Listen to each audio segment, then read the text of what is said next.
নমস্কার, আমি শ্বেতা ভট্টাচার্য। আমি এই ভিডিওটা করতে বাধ্য হলাম কারণ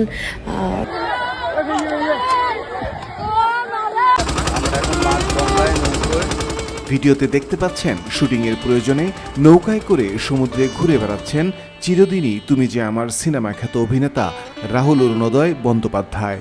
আর এই সমুদ্রেই ডুবে মারা যান এই অভিনেতা।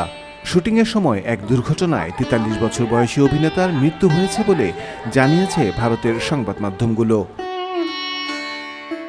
স্টার জলসা টেলিভিশন স্টেশনের ধারাবাহিক ভোলে বাবা পার কারেগা নাটকের শুটিং চলছিল। সেই সময় সমুদ্রে নামেন রাহুল, কিন্তু আচমকাই তলিয়ে যান তিনি। টেকনিশিয়ানরা অভিনেতাকে উদ্ধার করলেও শেষ রক্ষা হয়নি। হাসপাতালে নিয়ে যাওয়া হলে চিকিৎসকেরা মৃত বলে ঘোষণা করেন।